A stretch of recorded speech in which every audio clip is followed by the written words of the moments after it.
friends. I sure do miss you, and I'm so glad that you joined me today to listen to a chapter book read aloud. We had so many fun read alouds in room 7, and I didn't want that to stop just because we can't be in the same room together for a little while.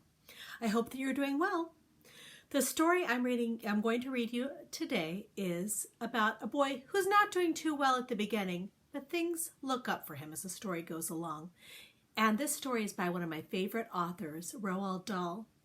Roald Dahl wrote The Twits, and he wrote Charlie and the Chocolate Factory. And you may know this book too, but I hope you'll listen a second time if you've heard it a first.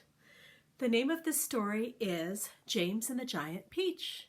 And here is what the cover looks like. There's James, and there's the peach, and these are friends he doesn't even know he has at the beginning of the story. And the illustrations are by Quentin Blake. And Quentin Blake also drew the very silly illustrations in The Twits, like the close-up of the food that was in Mr. Twit's beard, silly illustrations like that. So throughout the book, I'll show you the illustrations, because when I was a little girl, I liked to see all the pictures too. Let's get started.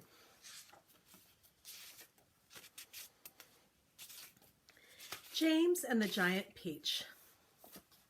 Until he was 4 years old, James Henry Trotter had a happy life. He lived peacefully with his mother and father in a beautiful house by the sea. There were always plenty of other children for him to play with, and there was the sandy beach for him to run about on, and the ocean to paddle in. It was a perfect life for a small boy. Then one day, James's mother and father went to London to do some shopping, and there a terrible thing happened. Both of them suddenly got eaten up, in full daylight, mind you, and on a crowded street, by an enormous, angry rhinoceros, which had escaped from the London Zoo. Now this, as you can well imagine, was a rather nasty experience for two such gentle parents, but in the long run it was far nastier for James than it was for them. They were gone in 35 seconds flat. Their troubles were all over in a jiffy. Poor James, on the other hand, was still very much alive, and all at once he found himself alone and frightened in a vast and unfriendly world. The lovely house by the seaside had to be sold immediately, and the little boy, carrying nothing but a small suitcase containing a pair of pajamas and a toothbrush, was sent away to live with his two aunts. Their names were Aunt Sponge and Aunt Spiker, and I am sorry to say, they were both really horrible people. They were selfish and lazy and cruel, and right from the beginning, they started beating poor James for almost no reason at all. They never called him by his real name, but always referred to him as, "You disgusting little beast," or "You filthy nuisance," or "You miserable creature." And they certainly never gave him any toys to play with or any picture books to look at. His room was as bare as a prison cell. They lived, Aunt Sponge, Aunt Spiker, and now James as well, in a queer ramshackle house on the top of a high hill in the south of England. The hill was so high that from almost anywhere in the garden, James could look down and see for miles and miles across a marvelous landscape of woods and fields. And on a very clear day, if he looked in the right direction, he could see a tiny gray dot far away on the horizon, which was the house that he used to live in with his beloved mother and father. And just beyond that, he could see the ocean itself, a long, thin streak of blackish blue like the line of ink beneath the rim of the sky. That is a beautiful description, isn't it, friends? To describe the ocean at a distance as a long, thin streak of blackish blue. I love that. But James was never allowed to go down off the top of that hill. Neither Aunt Sponge nor Aunt Spiker could ever be bothered to take him out herself, not even for a small walk or a picnic, and he certainly wasn't permitted to go along. "The nasty little beast will only get into mischief if he goes out in the garden," Aunt Spiker had said, and terrible punishments were promised him, such as being locked up in a cellar with the rats for a week, even if he so much as dared climb over the fence. Poor James. The garden, which covered the whole top of the hill, was large and desolate, and the only tree in the entire place, apart from a clump of dirty old laurel bushes at the far end, was an ancient peach tree that never gave any peaches. There was no swing, no seesaw, no sand pit, and no other children were ever invited to come up the hill to play with poor James. There wasn't as much as a dog or a cat around to keep him company, and as time went on, he became sadder and sadder, and more lonely, and he used to spend hours every day standing at the bottom of the garden, gazing wistfully at the lovely but forbidden world of woods and fields and ocean that was spread out below him like a magic carpet. Chapter 2. After James Henry Trotter had been living with his aunts for 3 whole years, oh, that's a long time to live with those terrible people, there came a morning when something rather peculiar happened to him. And this thing, which I say was only rather peculiar, soon caused a second thing to happen, which was very peculiar. And then the very peculiar thing in its own turn caused a really fantastically peculiar thing to occur. It all started on a blazing hot day in the middle of the summer. Aunt Sponge, Aunt Spiker, and James were all out in the garden. James had been put to work as usual. This time he was chopping wood for the kitchen stove. Aunt Sponge and Aunt Spiker were sitting comfortably in deck chairs nearby, sipping tall glasses of fizzy lemonade and watching him to see that he didn't stop working for one single moment. Aunt Sponge was enormously fat and very short. She had small piggy eyes, a sunken mouth, and one of those white flabby faces that looked exactly as though it had been boiled. When you boil things, they become very pale. She was like a great white, soggy, overboiled cabbage. Have you been to the grocery store and seen a cabbage? They're those round, tightly packed lettuce. That's a cabbage. Aunt Spiker, on the other hand, was lean and tall and bony, and she wore steel-rimmed spectacles, kind of like Mrs. Whitney's. But I hope I don't look like her. She wore them down here at the tip of her nose with a clip. She had a screeching voice and long, wet, narrow lips, and whenever she got angry or excited, little flecks of spit would come shooting out of her mouth as she talked. And there they sat, these 2 ghastly hags, sipping their drinks and every now and again screaming at James to chop faster and faster. They also talked about themselves, each one saying how beautiful she thought she was.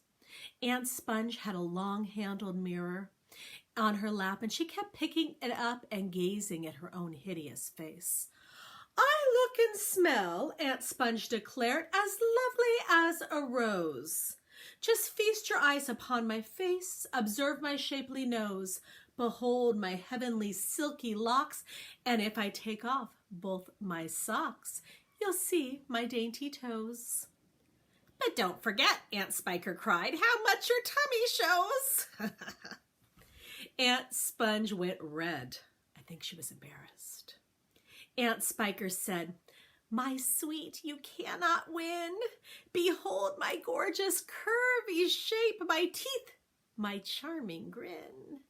Oh, beauteous me, how I adore my radiant looks, and please ignore the pimple on my chin." "My dear old trout," Aunt Sponge cried out, "you're only bones and skin. Such loveliness as I possess can only truly shine in Hollywood. That's where the movie stars live." Aunt Sponge declared, "Oh, wouldn't that be fine? I'd capture all the nation's hearts. They'd give me all the leading parts. The stars would all resign." "I think you'd make," Aunt Spiker said, "a lovely Frankenstein." Oh no, do you know who Frankenstein is? Did we draw Frankenstein? I can't recall. But Frankenstein has this rectangular prism of a face, all green, and he has those 2 plugs sticking out on either side of his head. Not very pretty. Poor James was still slaving away at the chopping block. The heat was terrible, and he was sweating all over. His arm was aching. The chopper was a large, blunt thing, far too heavy for a boy to use. And as he worked, James began thinking about all the other children in the world and what they might be doing at this very moment. Some would be riding tricycles in their gardens. Some would be walking in cool woods and picking bunches of wildflowers. And all the little friends who he used to know would be down by the seaside, playing in the wet sand and splashing around in the water. Don't you wish we could go down and splash in the water? I do too. Great tears began oozing out of James's eyes and rolling down his cheeks. He stopped working, leaned against the chopping block, and was overwhelmed by his own sadness. There he is. That's how Quentin Blake illustrated him. Oh, he looks so sweaty. "What's the matter with you?" Aunt Spiker screeched, glaring at him over the top of her steel spectacles. James began to cry. "Stop that immediately and get on with your work, you nasty little beast," Aunt Sponge ordered. "Oh, Aunt Sponge," James cried out, "and Auntie Spiker, couldn't we all, please, just once, couldn't we go down to the seaside on the bus? It isn't very far, and I feel so hot and awful and lonely." "Why, you lazy, good-for-nothing brute," Aunt Spiker shouted. "Beat him," cried Aunt Sponge. "I certainly will," Aunt Spiker snapped. She glared at James, and James looked back at her with large, frightened eyes. "I shall beat you later in the day, when it is not so hot. Now get out of my sight, you disgusting little worm, and give me some peace." Poor James. James turned and ran. He ran as fast as he could to the far end of the garden, and he hid himself behind that clump of dirty old laurel bushes that we mentioned earlier on. Then he covered his face and with his hands, and he began to cry and cry. Well, we don't have much time left today, but I just can't leave you at chapter 2. It's too sad. So let's continue to read at least a portion of chapter 3. It was at this point that the first thing of all, the rather peculiar thing that led to so many other, much more peculiar things, happened to him. For suddenly, just behind him, James heard a rustling of leaves, and he turned around and he saw an old man in a crazy dark green suit emerging from the bushes. He was a very small old man, but he had a huge bald head and a face that was covered all over with bristly black whiskers. Oh, that sounds like Mr. Twit with his beard, but I hope he's not a bad guy like Mr. Twit. He stopped when he was about 3 yards away, and he stood there leaning on his stick and staring hard at James. When he spoke, his voice was very slow and creaky. "Come closer to me, little boy," he said, beckoning James with a finger. "Come real close to me and I will show you something wonderful." James was too frightened to move. I think he should have been. The old man hobbled up a step or two nearer, and then he put his hand in his jacket pocket, and he took out a small white paper bag. "You see this?" he whispered, waving the bag gently to and fro in front of James's face. "Do you know what this is? My dear, do you know what is inside this little bag?" I'd like you now to take a moment to draw what you think is inside the little bag. And I'd love it for tomorrow's meeting if you would share it with me, and we could see what your guess is as to what's in the bag. There's no wrong or right guess. Roald Dahl, this wasn't a true story. Roald Dahl just told it from his imagination, so it could be anything. What do you think is inside that white bag? I'll see you tomorrow. Bye-bye.